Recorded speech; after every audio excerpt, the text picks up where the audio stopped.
Yo, what is up guys, it's your boy Klaus and welcome back to my channel. Alright, so in today's video we're actually going to be talking about some Deepwoken news.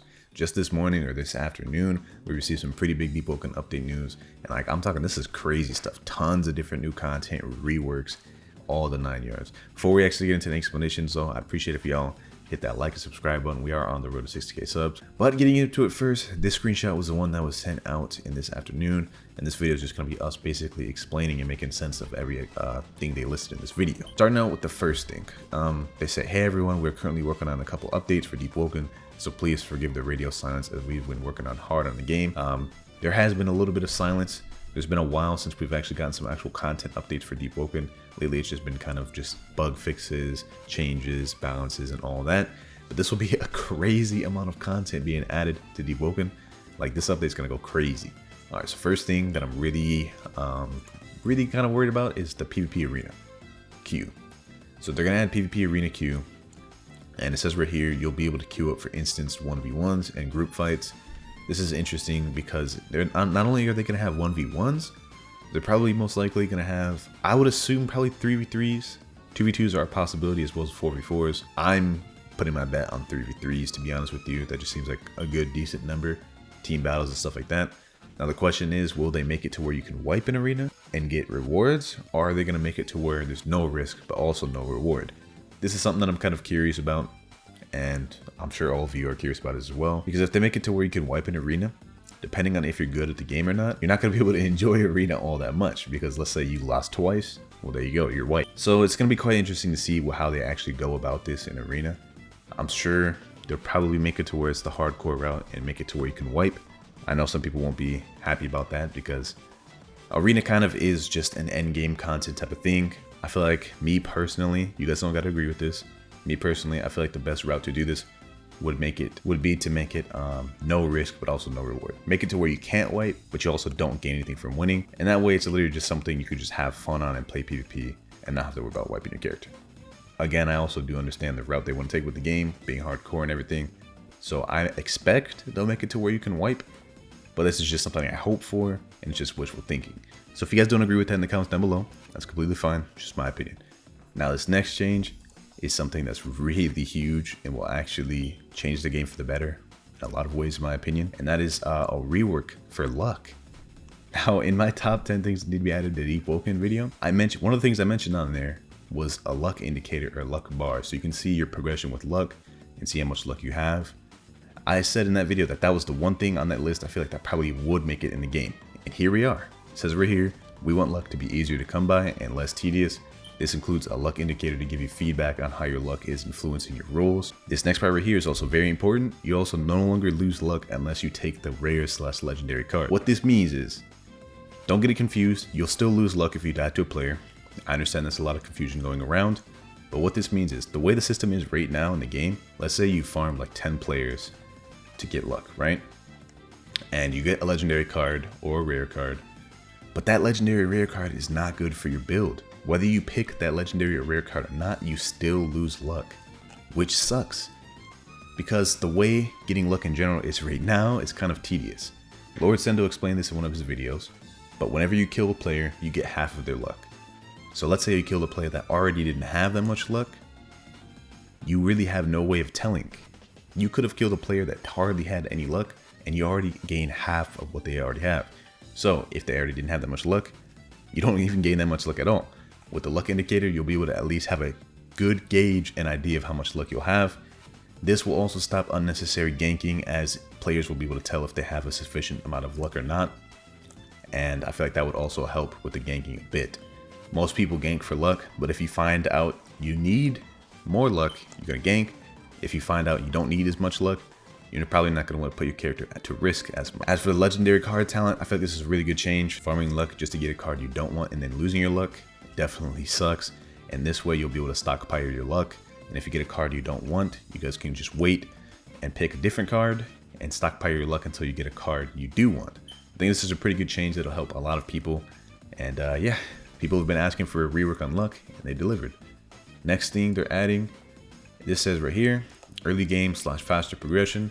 Now, I don't know if this only affects early game or if it'll affect late game, but it says right here, we want it to be fun and quick to make new builds. We are working to implement new features and content that should help good players get a character started faster. Based off of that description, it seems like it only affects early game, but they also title it /faster progression, so that makes me think that it could also affect mid to late game.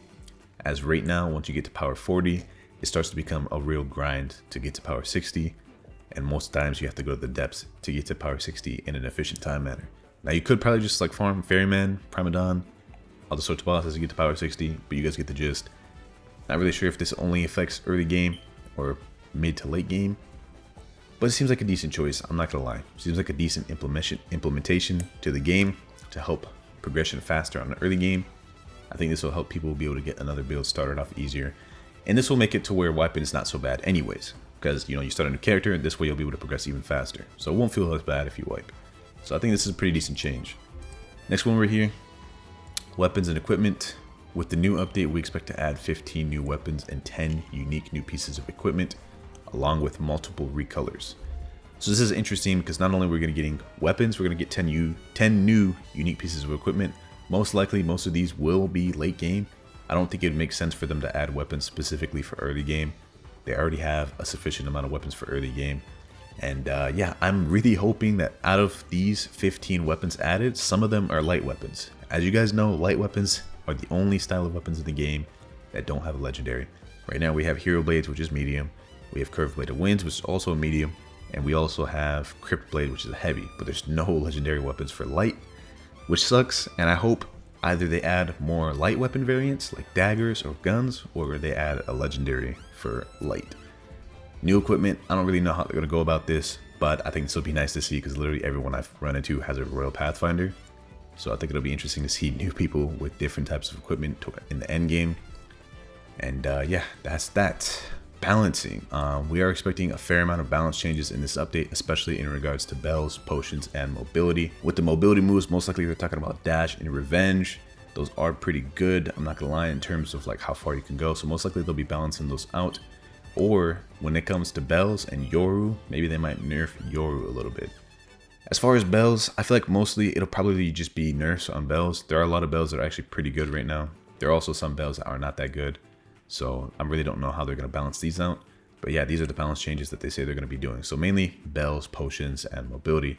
Another thing I forgot to mention, potions. There are some potions that literally can recover like upwards of half of your health. Most likely they are looking to balance it out because that is kind of busted, I'm not going to lie. So yeah, that's that. Next one, talents. They are going to add, they say right here, around 10 to 20 new talents with this update. They don't specify if they're going to add mainly rare or legendary talents. Obviously, I'm sure they will add a good amount of rare or legendary talents, but I'm sure roughly about half of those most likely will just be commons. Not that commons are bad. There are some commons that are really good in this game, but I'm expecting a decent amount of legendary such rare talents. So that's good to see, more talents, more content. So far, this update is shaping up to be a pretty solid one with all the stuff we're getting. I mean, just look at this. New PvP, rework for luck, faster game progression, all types of new weapons and gear. This update is going to be crazy. I mean, we've been waiting for that content for a while, so obviously, what I'm saying, it's well deserved, but that's that. Next one, mantras. This one right here, I really do like this change. And the reason is because there is a meta in the game, and there's like a lot of people that only use specific mantras. And yeah, so mantras. We decided to look back at some of the old mantras that we felt were fairly underused and not very powerful. The change mantras for Ice and Shadow users have been reworked accordingly. Like I said, this is really good because there is a meta right now. For example, Gale, even though I'm a Gale user, I gotta admit, Gale is pretty meta. And it is for a reason. Most of the Gale moves are pretty good, but there are some mantras that don't have as much good moves. Like there's some mantras where out of their whole pool, there's only a few good moves. So you obviously recall those bad mantras you don't want to use. And I like that they're doing this. They're not only balancing the stuff that everyone uses, they're balancing the stuff that people don't use, making it better so more people will use it. Then we'll start to get more variety in the game, more different unique builds. We'll start seeing people use different movesets. Because let's be honest, perfect example right here. If you're a Gale user, most likely you're probably only using Lunge, Gun, Astral Wind, and maybe like Punch. Not to say like there are a good amount of people that use the other moves, but just not as commonly. That's just because for Gale, those are the moves that are just kind of just established as meta. The last thing right here, or I guess technically not the last thing. I don't really know anything about oaths. If you guys could explain oaths to me in the comments down below, I'd greatly appreciate that. I've never even gone oath route. I don't know what they do, but it says right here we expect to add a new oath as well as a way to progress this oath independent of your normal leveling. More oaths will be added in the future content updates. Again, don't really know what this means. If you guys could explain oaths and what there are, greatly appreciate that. Actual last thing on this list, bug fixes. As with any other patch, there'll be bug fixes, some of your issues you guys have been reporting.